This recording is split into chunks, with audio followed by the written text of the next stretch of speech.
साथियों, जय भीम, जय भारत, जय संविधान, जय मंडल, जय जोहार। आज ये महत्वपूर्ण लाइव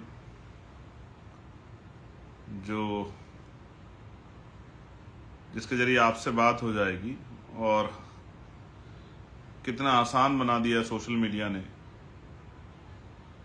कि विदेश में बैठे लोग भी आसानी से मेरी बात को सुन सकते हैं। मैं जब यूएस दौरे पे गया था तो बहुत सारे साथी ऐसे थे, बहनें, भाई, माताएं, जो लोग कहते थे कि हम आपकी सारी बातों को सुनते हैं। कभी उसके लिए बहुत पैसे लगते थे, लेकिन अब ये इतना आसान हो गया। तो मैं ज़्यादा देर नहीं करता, मैं सभी महापुरुषों को याद करता हूँ, जिन महापुरुषों ने हमें जानवरों के जीवन से इंसानों का जीवन दिया है। और जो आज का महत्वपूर्ण लाइव है वो विशेषकर 21 जुलाई 2015 जब भीम आर्मी की स्थापना हुई थी, और अब हम उसका जो है अधिवेशन, राष्ट्रीय अधिवेशन, स्थापना दिवस पे हमेशा हम लोग दिल्ली में मनाते आए हैं। कभी पहले जब ये संगठन बहुत छोटा था, ज़्यादा फैला हुआ नहीं था, तो हम लोग इसको सहारनपुर में मनाते थे। और इस बार हम लोग, इससे पहले हम लोग दिल्ली मनाते आए हैं, लेकिन इस बार पूरी भीम आर्मी की सीनियर टीम ने, प्रदेश के अध्यक्षों, सब लोगों ने बैठ के ये तय किया कि इस बार का जो अधिवेशन है वो बिहार में मनाया जाएगा, कि एक प्रदेश से दूसरे प्रदेश। ये पहली, ऐसा नहीं कि इस बार बिहार में मना रहे, अगली बार हो सकता है उत्तर प्रदेश में हो सकता है उससे अगली बार राजस्थान में हो, फिर मध्य प्रदेश में हो, छत्तीसगढ़ में हो। तो सभी प्रदेशों को अवसर दिया जाएगा कि वो अपने यहाँ पर राष्ट्रीय अधिवेशन का कार्यक्रम रखें। उसमें पूरे देश के जो इम्पोर्टेंट लोग हैं, लीडरशिप है, वो शामिल हो। तो ये एक जस्ट इन्विटेशन है आप लोगों के लिए, जो लोग बिहार में रहते हैं उनके लिए। बिहार के तमाम जिलों में, छोटे गांवों में, कस्बों में, गलियों में, शहरों में बैठ के मुझे सुन रहे हैं। तो मिलते हैं 21 तारीख को। भीम आर्मी जो हमारा संगठन है, सामाजिक संगठन, और मैं भी उसका एक छोटा सा कार्यकर्ता हूँ, और मेरे जैसे लाखों कार्यकर्ता उसमें काम करते हैं। वो इतना शानदार संगठन है, मैं बहुत जिम्मेदार से कह रहा, इतना शानदार संगठन है कि आज शायद ही 8 साल के अंदर, एक छोटे से पीरियड में, किसी भी इस संगठन ने इतनी बड़ी जगह, इतना नाम, इतना काम और इतनी बड़ी जगह लोगों के दिलों में बनाई है, और जिसके लिए मैं दिल से धन्यवाद देता हूँ भीम आर्मी की पूरी टीम का।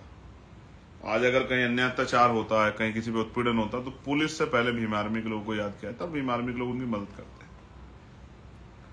मैं भीम आर्मी की ऐसी शानदार टीम को, सभी प्रदेश अध्यक्ष को, प्रदेश की सारी टीम को, राष्ट्रीय कोर कमेटी की टीम को, राष्ट्रीय पदाधिकारियों को, राष्ट्रीय अध्यक्ष जी को, राष्ट्रीय महासचिव, तमाम साथियों को, हमारी संगठन में काम करने वाली बहनों को, भाइयों को, नौजवान साथियों को, सबको धन्यवाद देता हूं कि आपने इतना शानदार काम किया है। 2014 से लेकर अब तक इतना शानदार काम किया है, जिसकी वजह से मेरे जैसे आम कार्यकर्ताओं को, मेरे जैसे हजारों कार्यकर्ताओं को देश में, दुनिया में बड़ी पहचान मिली। प्यारे साथियों, ये निमंत्रण है कि आप वहां आए, पहुंचे, उस कार्यक्रम को सफल बनाएं।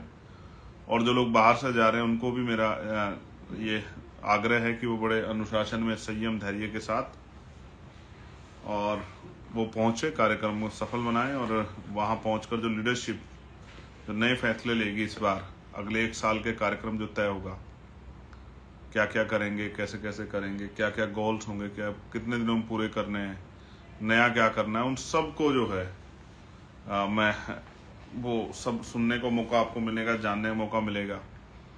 जिन लीडर्स को आपने बोलते देखा है, अपने अपने प्रदेश संघर्ष करते हैं, उन लीडरों को देखने का मौका मिलेगा, उनकी बात को सुनने का, उनसे मिलकर समझने का मौका मिलेगा। ये एक बहुत प्राउड मोमेंट है हम सब लोगों के लिए, जब हम भीम आर्मी का स्थापना दिवस इस बार बिहार में, जो बुद्ध महावीर की धरती है, जहां हम इस बार वो आंदोलनों की भी धरती है, वो भीम आर्मी की जो पहचान है वो आंदोलन से है, बड़े बड़े आंदोलन वहां से चले, इसलिए मैं आपको बहुत बधाई देता हूँ। और एक इम्पोर्टेंट बात जिस पे मुझे आपसे और बात करनी थी, वो है उत्तर प्रदेश में जिस तरह से स्कूल मर्ज किए जा रहे हैं, शिक्षा हमारे सब महापुरुषों ने कहा है वो हमारा हथियार है। भगवान बुद्ध ने कहा है, अपोदीप भव, गुरु रविदास जी ने कहा है कि ज्ञान अर्जित करो। संत गाडगे जी महाराज ने कहा है, एक रोटी कम खाओ, अपने बच्चों को जरूर पढ़ाओ। ब्रह्मानंद लोधी जी ने कहा है कि शिक्षा से ही सारे रास्ते खुलेंगे। बाबा साहब अम्बेडकर ने कहा है, शिक्षा श्रेणी का वो दूध है जो पिएगा वो दहाड़ेगा।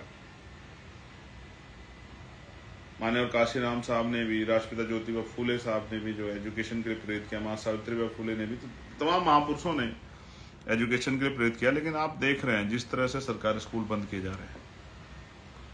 पहली बार सरकारी स्कूल में गरीबों के बच्चे पढ़ते हैं, ये बात आप जान लीजिए। आपके मेरे जैसे मिडिल क्लास गरीबों के बच्चे सरकारी स्कूल में पढ़ते हैं। मैं सरकारी स्कूल में पढ़ा हूं। एक बात तो सरकारी स्कूल बंद किए जा रहे हैं, किसका नुकसान हो रहा है, ये बहुत बड़ा सवाल है। दूसरा, सरकारी स्कूल बंद करके मैंने आंकड़े दिए थे, शराब के ठेके खोले जा रहे हैं, नशे की दुकानें खोली जा रही, भांग की और तमाम तरह की दुकानें खोली जा रही हैं। ये भी हम लोगों के सामने है, ये भी हमसे छिपावा नहीं कि शिक्षा के दरवाजे बंद करके नशे के दरवाजे खोले जा रहे हैं। लेकिन आप देखिए, एक बड़ी चुप्पी है, कहीं छोटी मोटी चर्चा हो रही है। मैं देख रहा हूँ लोग, बच्चे परेशान हैं, बच्चियां परेशान हैं।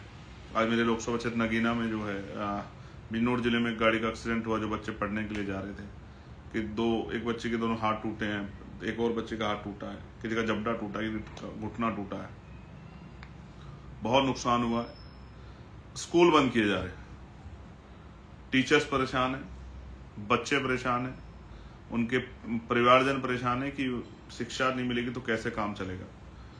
और आप देखेंगे एक आंकड़ा भी, निजी स्कूल भी बहुत बड़े पैमाने पर खोले जा रहे हैं। इस पे चुप रहना मैं समझता हूं एक बहुत बड़ा कठिन काम है। मैं गुरु घासीदास जी को भी याद करूंगा, उनका भी बहुत बड़ा रोल है शिक्षा में। तो ये जो स्कूल मर्ज किए जा रहे हैं, जिस तरह से बच्चों के भविष्य का खिलवाड़ की जा रही है, मुझे लगता है इस पर चुप रहना ठीक नहीं है। तो मैं आपको बस जानकारी के तौर पे बता रहा हूं कि अब इस पे हम लोग एक बड़ा आंदोलन लखनऊ में करेंगे, क्योंकि उत्तर प्रदेश का मामला है और जल्द एक बड़ा आंदोलन हम लोग प्लान कर रहे हैं, वो लखनऊ में हम लोग करेंगे। कुछ ऐसे विषय हैं जिन पे उत्तर प्रदेश सरकार से हिसाब किताब होना है, चाहे प्रयागराज का मामला हो, चाहे 2 अप्रैल के झूठे मुकदमे हमारे लोगों पे लगे थे, कई जगह पे मुकदमे वापस हुए हैं, लेकिन उत्तर प्रदेश सरकार ने कोई मुकदमा वापस नहीं किया। इसलिए मैं समझता हूं कि एक बड़े प्रोटेस्ट की जरूरत है। विषय तो कई है, जैसे बिजली का निजीकरण किया जा रहा है, लेकिन इम्पोर्टेंट है एजुकेशन खत्म हो जाएगी तो सब खत्म हो जाएगा। तो अपने बच्चों के स्कूल बचाने, छोटे छोटे बच्चे हैं, गरीब लोग कहां से भेजेंगे अपने बच्चों को प्राइवेट स्कूल में? उनकी सुरक्षा की जिम्मेदारी कौन लेगा? किसी का दूर जाते हुए सड़क एक्सीडेंट हो जाता है, किसी के साथ कोई हादसा हो तो कौन लेगा जिम्मेदारी? सरकार आंख बंद करके काम कर रही है सिर्फ पूंजीपतियों को फायदा देने के लिए। इसलिए हमने निर्णय लिया है कि इसके खिलाफ एक बड़े प्रोटेस्ट को हम लोग करेंगे, और वो लखनऊ में होगा।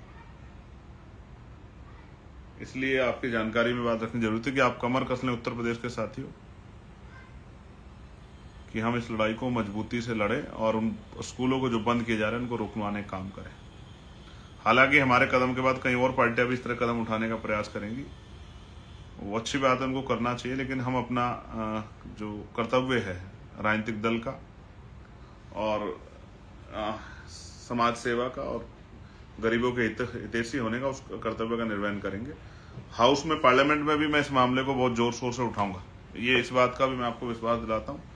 लेकिन अभी मैं आपसे कह रहा हूं कि उत्तर प्रदेश के साथी कमर कसने बड़ी संख्या में हमें इस आंदोलन को सफल बनाना लखनऊ में।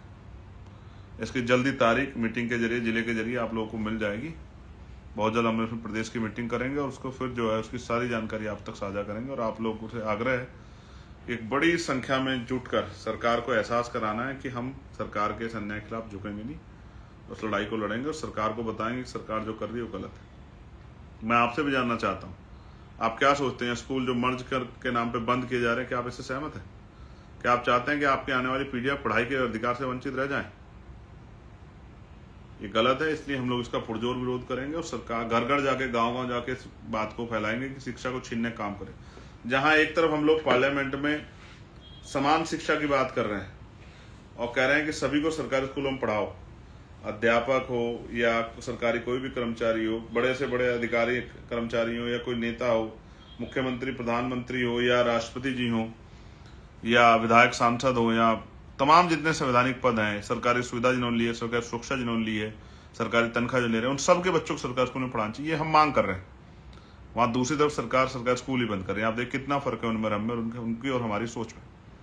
हम शिक्षा को बचाना चाहते हैं और वो शिक्षा को छीनना चाहते हैं गरीबों से। इसलिए आपको 21 जुलाई को बिहार में पटना में निमंत्रण कि आप आइए भीम आर्मी के स्थापना दिवस में, और फिर उत्तर प्रदेश के साथियों से कमर कसिए एक बड़े आंदोलन को मजबूती से करने के लिए। बहुत बहुत धन्यवाद।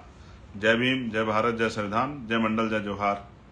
भारतीय सेना जिंदाबाद, हमारे अर्धसैनिक बल जिंदाबाद, हमारी पुलिस जिंदाबाद, भारत की महान जनता जिंदाबाद, गरीब नौजवान किसान महिला जिंदाबाद।